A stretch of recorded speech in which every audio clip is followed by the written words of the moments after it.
இன்ஸ்டாகிராமில் வந்து ஒரு ரீல் ஒன்று போட்டிருந்தேன். ஸோ அதாவது அப்பா ஒருத்தர் வந்து அவர் தொழில் ஒன்று பண்ணுறாரு. அந்த பிஸ்னஸை வந்து பையன் எடுத்து பண்ண மாட்டேங்கிறான் அப்படின்னு சொல்லிட்டு அவர் வருத்தப்பட்டு பேசியிருந்தார். இது வந்து ஒரு பக்கமாக பார்க்காம ரெண்டு பக்கமாக பார்க்கணும். அதாவது ஒரு பிஸ்னஸ் இருக்குது, அது ஒரு ஆப்பர்ச்சுனிட்டி, அதை ஏன் பசங்க எடுத்துக்கல, ஸோ அதை ஏன் எடுத்துக்கணும் அப்படின்றத ஒரு பக்கம் பார்க்கலாம். இன்னொரு பக்கம் வந்து அப்பாக்கள் வந்து பசங்க ஏன் நம்ம பிஸ்னஸ்குள்ளார வரணும்னு நினைக்கல அப்படின்றதையும் யோசிக்கணும். அவங்க வரத்துக்கு நம்ம என்ன பண்ணணும் அப்படின்றது. Okay, welcome to Expertiser jobs. And வீடியோஸ்லாம் பிடிச்சிருந்துச்சு அப்படின்னா மறக்காமல் சப்ஸ்கிரைப் பண்ணுங்கள், ஃப்ரெண்ட்ஸ்க்கெலாம் ஷேர் பண்ணுங்கள். அண்ட் இதே மாரி இன்னும் நிறைய டிஃப்ரெண்ட் டாபிக்ஸ் நம்ம வீடியோஸ் நம்ம பண்ணுவோம் அண்ட் நிறைய விஷயத்தை நம்ம லேர்ன் பண்ணுவோம் கைஸ். அண்ட் எக்ஸ்பர்டைசர் அகாடமியில் வந்து பார்த்தீங்கன்னா ஒரு இனிஷியேட்டிவ் இருக்குது, லிங்க் வந்து கீழே டிஸ்கிரிப்ஷனில் போட்டிருக்கிறேன், செக் பண்ணுங்கள். அதாவது நம்ம ஸ்கில் இல்லைன்னு வச்சுக்கோங்களேன், சம்பாதிக்கிறது ரொம்ப கஷ்டம் கைஸ் கோயிங் ஃபார்வர்ட். அண்ட் இந்த எக்ஸ்பர்டைசர் ஜாப்ஸில் வந்து இத்தனை ஆப்பர்ச்சுனிட்டிஸ் நம்ம போகிறதுக்கான ஒரு ரீசன் என்ன அப்படின்னா, இப்போ வர காலங்களில் வந்து ஒரு வேலை கிடைக்கிறது கொஞ்சம் கஷ்டமான ஒரு சுச்சுவேஷனாக இருக்கும். ஸ்கில்லை வளர்த்துக்கோங்க. ஸ்கில்லை வளர்த்துக்கிட்டீங்க அப்படின்னா உங்களுக்கு எப்போவுமே உங்களுக்கு தேடி வாய்ப்புகள் வரதுக்கான சான்சஸ் இருக்குது. ஸோ எக்ஸ்பர்டைசர் அகாடமியில் வந்து ஒரு இனிஷியேட்டிவாக வந்து இப்போ ஆஃபர் ப்ரைஸில் வந்து ஸ்கில் டெவலப்மெண்ட் போட்டிருக்காங்க, அதை செக் பண்ணி பாருங்க. ஸோ இன்னைக்கு வந்து நம்ம இந்த கொஸ்டினை பார்ப்போம். இந்த கொஸ்டின் வந்து அப்பாக்கள் நடத்துகிற பிஸ்னஸ் வந்து ஃபேமிலி பிஸ்னஸ் அப்படின்றது வந்து ஏன் பசங்களுக்கு அட்ராக்டிவாக இருக்க மாட்டேங்குது, பசங்க ஏன் போக மாட்டேங்கிறாங்க அப்படின்றது பசங்க சைடில் இருந்து நம்ம அதை பார்த்துருவோம். பசங்க சைடில் இருந்து இவங்க போகிறதுக்கு இவங்களுக்கு என்ன பிரச்சனை அப்படின்னு சொல்லி பார்த்தோன்னு வச்சுக்கோங்களேன்.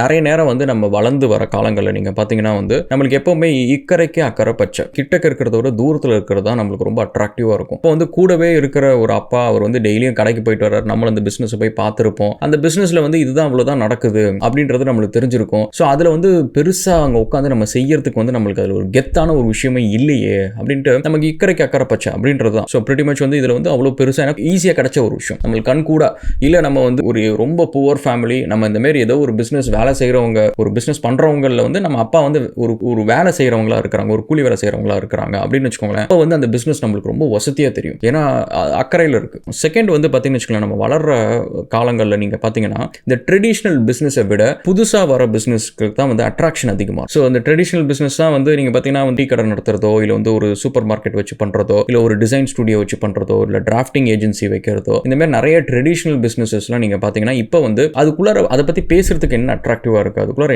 என்ன இன்ட்ரெஸ்டிங்காக இருக்குது, நான் பண்ணுறேன்னு சொல்கிறதுல வந்து எனக்கு என்ன பெருமை இருக்குது அப்படின்ற அந்த ஒரு விஷயங்கள் இருக்கும். அவங்க காலேஜெலாம் போகிறாங்க, நல்ல ட்ரெஸ்ஸு போட்டுட்டு பைக்கில் போகிறாங்க, எல்லாம் பண்ணுறாங்க. இதே மாதிரி லைஃப் ஸ்டைல் வந்து எங்கே கிடைக்கும் அப்படின்னு சொல்லி தேடுறப்ப வந்து அவங்க வேலை அப்படின்னு சொல்லி பார்க்குறப்ப ஐடியில் நிறைய தடவை அவங்க பார்க்க முடியுது. ஸோ ஐடி நம்ம வேலை செஞ்சோம் அப்படின்னா வந்து ஒரு நல்ல மெனுக்கான ஒரு ஏசி ஆஃபீஸில் இருக்கலாம், சூப்பர்பான பில்டிங்கு, ஒரு அழகான ஒரு பில்டிங்கு, நம்ம வந்து வீக்கெண்ட் தான் பார்ட்டிஸ் இருக்கும், நம்ம காரில் போகலாம் அப்படின்னு சொல்லிட்டு இந்த ஒரு மாயை வந்து போகிறாங்க, விச் இஸ் ஓகே. எல்லாத்துக்கும் வந்து அந்த ஒரு ஆசை இருக்கும், which is all good. But problem என்னன்னு வச்சுக்கோங்களேன், ஸோ நம்ம வந்து சிவில் படித்தவங்களும் சரி, மெக்கானிக்கல் படித்தவங்க எல்லாருமே வந்து ஐடியில் போகணும், இந்த மாதிரி ஒரு வேலை இருக்கணும், இந்த மாதிரி ஒரு ஒர்க் லைஃப் ஸ்டைல் இருக்கணும் அப்படின்னு சொல்லிட்டு யோசிக்கிறாங்க. பட் இஷ்யூ என்னன்னா, அந்த மாதிரி இடத்துல வந்து நீங்கள் மட்டும் அங்கே போகணும்னு யோசிக்கல, உங்களை மாதிரியே வந்து லட்சக்கணக்கில் கோடிக்கணக்கானவங்க வந்து போகணும்னு நினைக்கிறாங்க. இன்னைக்கு இதே அடுத்த வருஷம் நீங்கள் பார்த்தீங்கன்னு வச்சுக்கோங்களேன், இன்னைக்கு 1 லட்சம் அப்படின்னா அடுத்த வருஷம் 2 லட்சம் பேர் யோசிப்பாங்க, அதுக்கு அடுத்த வருஷம் 3 லட்சம் பேர், 4 லட்சம் பேர் யோசிப்பாங்க. அதாவது லைஃப்பை பொறுத்த வரைக்கும் கைஸ், நீங்கள் வந்து உங்களுக்கு எல்லா இடத்துலையும் வந்து எல்லா சுச்சுவேஷன்லையும், ஸ்கூலில் வந்து நீங்கள் ஒரு குரூப் செலக்ட் பண்ணுறதுலேருந்து அண்ட் காலேஜில் கோர்ஸ் செலக்ட் பண்ணுறதுலேருந்து வேலைக்கு போகிறதுலேருந்து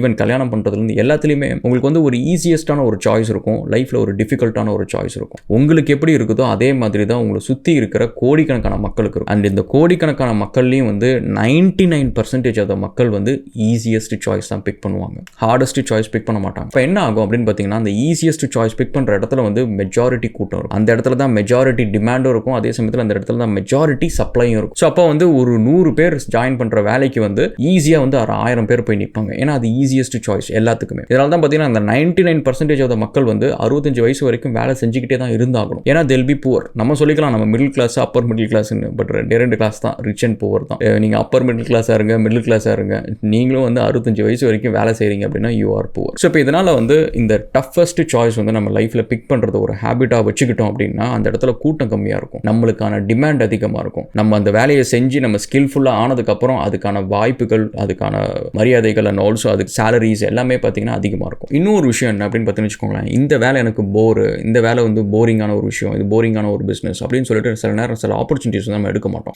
நீங்கள் கவனிச்சிங்கன்னா நீங்கள் அதே மாதிரி நினைக்கிற மாதிரி தான் நிறைய பேர் நினைப்பாங்க. அதனால தான் அந்த வேலைங்களுக்கு வந்து பார்த்தீங்கன்னா காம்படிஷன் இருக்காது. நாளைக்கு வந்து நல்ல ஃபேமஸான ஒரு ஃபீல்டாக இருக்கட்டும், இல்லை ஃபேமஸ் இல்லாத ஒரு ஃபீல்டாக இருக்கட்டும், அந்த இடத்துல வந்து வாய்ப்புகள் கம்மியாக இருக்குது அப்படின்றதுக்கு காரணம் வந்து நிறைய பேர் அந்த வாய்ப்புகளை தேடி போய் முன்னாடியே ஃபில் பண்ணிடுறாங்க. அண்ட் அந்த இடத்துல வந்து வாய்ப்புகள் வந்து இருக்குது, எனக்கு ஈஸியாக வேலை கிடைக்கும் அப்படின்றதுக்கான ரீசன் வந்து ஒன்று அது போரிங்கான ஒரு வேலையாக இருக்கும், நிறைய பேர் அதை பற்றி கற்றுக்க மாட்டாங்க, தெரிஞ்சுக்க மாட்டாங்க, இல்லைன்னா அது ஒரு டஃப்பான ஒரு சாய்ஸாக இருக்கும். ஸோ அப்படின்றது தான். ஸோ இது எதுக்கு நான் சொல்கிறேன் அப்படின்னு பார்த்தீங்கன்னா, எங்கேயோ போய் யார்கிட்டயோ வந்து வேலை செய்கிறது வந்து நம்மளுக்கு ஒரு ஈஸியான சாய்ஸாக இருக்குது. அண்ட் அது நம்மளுக்கு செய்கிறது கௌரவமான ஒரு விஷயமா இருக்குது. பட் நம்ம அப்பா செய்கிற தொழில் எடுத்து செய்கிறது வந்து நம்மளுக்கு ஒரு கஷ்டமான ஒரு விஷயமா இருக்குது. நம்மளுக்கு அது வந்து ஒரு இலக்காரமான ஒரு விஷயமா இருக்குது. ஏன்னா இது ஈஸியாக கிடைக்குது அப்படின்றதுனால. ஸோ இதுலேயே அகேன் பாருங்கள், இந்த ஈஸின்றது வந்து இந்த பக்கமும் நம்மளுக்கு வந்து ஒரு இடைஞ்சலாக தான் இருக்குது. ஸோ அதனால் திங்க் அபவுட் இட். இந்த சாய்ஸ் பிக் பண்ணுறதுல வந்து இந்த நம்மளோட கோலை பொறுத்த வரைக்கும் கைஸ், நம்ம வந்து சம்பாதிக்கிறது வந்து லைஃப்பை வாழ்றதுக்கு, அதுக்கு நம்மளுக்கு ஸ்கில் அண்ட் ஒரு உழைப்பு போடுறதுக்கு ஒரு தொழில் தெரியணும், இவ்வளோதான். ஸோ அதனால் வந்து அப்பாவோட தொழில் தெரிஞ்சுக்கிட்டு அதை பண்ணுறது வந்து எந்த ஒரு தப்பும் கிடையாது. முக்கால்வாசி நேரம் நீங்கள் பார்த்தீங்கன்னா அந்த தொழிலை வந்து உங்கள் அப்பாவோட நீங்கள் பெட்டராக செய்ய முடியும். ஏன்னா உங்கள் உடம்புல நிறைய எனர்ஜி இருக்கும், அண்ட் நிறைய உங்கள் அப்பாவோட எக்ஸ்பீரியன்ஸ் கம்பைன்ட் வித் உங்களோட புது லெவல் ஆஃப் திங்கிங், அந்த மக்கள்கிட்ட எப்படி அப்ரோச் பண்ணுற ஒரு வெஞ்சரான ஒரு பார்வை, இதெல்லாம் வந்து it ads a new flavour to the business. அதனால் கண்டிப்பாக வந்து உங்கள் அப்பா வந்து ஒரு ₹1,00,000 மாதம் பண்ணுறாரு அப்படின்னா உங்களால் ஈஸியாக 2 lakhs பண்ண முடியும். So simple sir. சரி, இப்படி இவ்வளோ தூரம் சொல்லியும் சரி பசங்க வந்து ஏன் ஜாயின் பண்ண மறுக்கிறாங்க அப்படின்றத நீங்கள் பார்த்தீங்கன்னு வச்சுக்கோங்களேன். சில நேரம் வந்து இந்த அப்பாக்கள் பண்ணுற ஒரு சில தப்பு தான். ஸோ அந்த தப்பு என்ன அப்படின்னு பார்த்தீங்கன்னா, நம்மளை வந்து ஒரு மதித்து நம்ம பையன் வரான் அப்படின்றத வந்து அவங்க வந்து ஒரு கரெக்டான ஒரு மைண்ட் செட்டில் எடுத்துக்கணும். அவனை வந்து இலக்காரமாக பேசுறது, இங்கே வாங்க வாங்க அப்படின்றது, அவனை வந்து ஒரு மரியாதை கொடுக்காம நடத்துறதா இருக்கட்டும், இல்லை வந்து அவனுக்கு அந்த தொழில் தெரியல அப்படின்றத வந்து ஏதோ ஒரு இடத்துல வந்து குத்தி குத்தி காட்டுறதா இருக்கட்டும், இல்லை வந்து அவனுக்கு ஈஸியாக அந்த எஸ்பெஷலி அவனுக்கு ஈஸியாக அந்த வாய்ப்பு கிடைச்சிருச்சு. நான்லாம் வந்து எவ்வளோ கஷ்டப்பட்டு இந்த பிஸ்னஸை உருவாக்கணும் தெரியுமா, 30 வருஷம் 40 வருஷம் தெரியுமா, உனக்குலாம் ஈஸியாக கிடைச்சிருச்சு இப்படின்றதெல்லாம் வந்து நம்ம சொல்கிறதுக்கு அந்த நேரத்தில் அவங்களுக்கு பேசுறதுக்கு எது வேணாலும் இல்லாமல் இருக்கலாம். ஆனால் நாளைக்கு உங்கள் பிஸ்னஸை எடுத்து நடத்துறதுக்கு ஆள் இல்லாமல் போயிடுவாங்க. நிறைய பெட்ரோல்கள் வந்து அவங்க பிள்ளைங்க வந்து பிஸ்னஸ்குள்ளார வராதுக்கு அவங்க தான் முக்கிய காரணம். அண்ட் இதெல்லாம் பண்ணி நீங்கள் என்ன ஜெயிச்சிங்க? உங்கள் பையன்கிட்ட நீங்கள் ஆர்கியூமெண்ட்டில் ஜெயிக்கலாம். பாரு, நான் எவ்வளோ கஷ்டப்பட்டு வந்தேன், உனக்குலாம் ஈஸியாக கிடைச்சிருச்சு, நான் எவ்வளோ கிரேட் தெரியுமா, சரி நீங்கள் கிரேட்டு, நீங்களே உங்கள் பிஸ்னஸ் வச்சுக்கோங்கன்னு சொல்லிட்டு அவங்க வேலையை பார்க்க போயிடுவாங்க. இப்போ யாருக்கு இதனால் நஷ்டம்? உங்களோட 20 வருஷம் 30 வருஷம் உழைப்பு, இத்தனை நாலேஜ், இதெல்லாம் வந்து உங்கள் பசங்களுக்கு வந்து போய் சேர்ந்து இருந்துச்சுன்னா அவங்க எவ்வளோ லைஃப்பில் முன்னேறி இருப்பாங்க, உங்கள் பிஸ்னஸ் உங்கள் பேரு புகழ் எந்த அளவுக்கு போய் சேர்ந்துருக்கும். டிப்பிக்கலாக வந்து ஒரு சின்ன பிள்ளைத்தனமான ஒரு விஷயங்கள். ஏன்னா இதெல்லாம் பண்ணாதவங்க தான் நீங்கள் பார்த்தீங்கன்னா துருபாய் அம்பானியோட பையன் இன்னைக்கு முகேஷ் அம்பானி உலகத்திலே பணக்காரன்.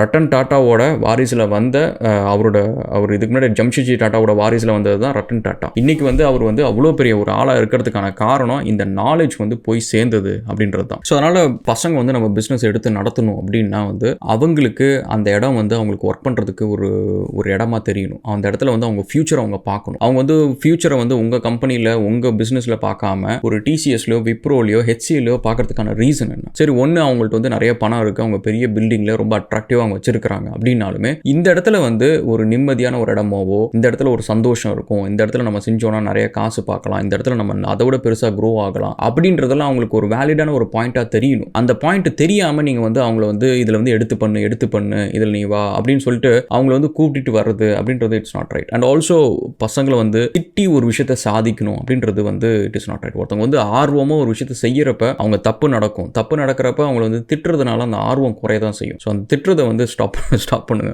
பசங்களுக்கு வந்து ஃப்ரீடம் கொடுங்க. ஸோ ஜென்ரலாக வந்து இந்த பிஸ்னஸ் பசங்க அப்பா பிஸ்னஸ் வரப்போ ஒரு பிரச்சனை என்ன அப்படின்னு வச்சுக்கோங்க, நிறைய படத்தில் கூட இந்த சீன்ஸ் எல்லாம் பார்த்துருப்பீங்க. ஸோ அதில் வந்து என்ன அப்படின்னா அவங்களோட கண் பார்வையிலேயே அவங்க வந்து உட்காந்து இருக்கிறது, கண் பார்வையில் வேலை செய்யணும்னு நினைக்கிறது. இதனால என்னன்னா அவங்க பண்ணுற சின்ன தப்புமே வந்து நீங்கள் வந்து அப்படின்றது ஏதோ ஒரு அந்த ஒரு விஷயங்கள் எல்லாமே வந்து அவங்கள அஃபெக்ட் பண்ணிக்கிட்டே இருக்கும். அவங்களோட ஒரு நார்மலாக ஒரு எஃபிஷியண்டாக ஒரு விஷயத்தை வந்து எடுத்து பண்ண முடியாது. ஏன்னா நீங்கள் வந்து ஞாபகம் வச்சுக்கோங்க, நீங்கள் போனதுக்கப்புறம் அந்த சீட்டில் உட்கார போகிறது ஒரு லீடராக இருக்கும். ஒரு ஆடு மாதிரி ஒருத்தனை கூட்டிகிட்டு வந்து ஒருத்தனை உட்கார வச்சு நீ பிஸ்னஸ் நாளைக்கு வந்து பெரிய கோடீஸ்வரன் ஆகு அப்படின்னா அவனால் ஆக முடியாது. ஸோ அப்போ லீடராக இருக்கிறவன் யார் அப்படின்னு வச்சுக்கோங்களேன். ஒரு ஸ்கூலில் வந்து ஸ்டெப் 1 ஸ்டெப் 2 ஸ்டெப் 3 இது 3 பண்ணுங்கப்பா அப்படின்னு சொல்லிட்டு டீச்சர் போனதுக்கப்புறம் அந்த 3 மட்டும் பண்ணிட்டு உட்காந்துட்டு இருக்கிறது ஆடு. அந்த 4ஆவதா ஒரு விஷயத்தையும் சேர்த்து பண்ணுறான் பார்த்தீங்களா, அவன் தான் லீடர். ஸ்கூலில் வந்து அவனை டிஸ்கரேஜ் பண்ணுவாங்க, நீ எதுக்கு தேவையில்லாமல் ஒழுங்கினமாக சொன்ன பேச்செல்லாம் கேட்க மாட்டேங்கிற, எக்ஸ்ட்ராவாக எதுக்கு பண்ணுற, உன்னை பண்ணது சொன்னது மட்டும் செய்யி அப்படின்னு 1000 சொல்லுவாங்க. சொன்னாலும் ஒழுங்கினமாக இன்னொரு விஷயத்தையும் எக்ஸ்ட்ராவாக யோசிக்கிறான் பார்த்தீங்களா, அவன் லீடர். ஸோ இப்போ உங்கள் பிஸ்னஸில் வந்து ஒருத்தன் ஆர்வமாக ஒரு விஷயத்தை எடுத்து பண்ணுறான், அவன் தப்பு பண்ணாலும் பரவாயில்ல, அவன் வந்து ஏதோ ஒன்று பண்ணணும்னு நினைக்கிறான் அப்படின்றப்ப அதை என்கரேஜ் பண்ணுங்க. என்ன பெரிய லாஸ் ஆகிட போகுது, என்ன பிஸ்னஸ் என்ன விட உடனே க்ளோஸ் பண்ணிட்டு போகிறோம், ஏதோ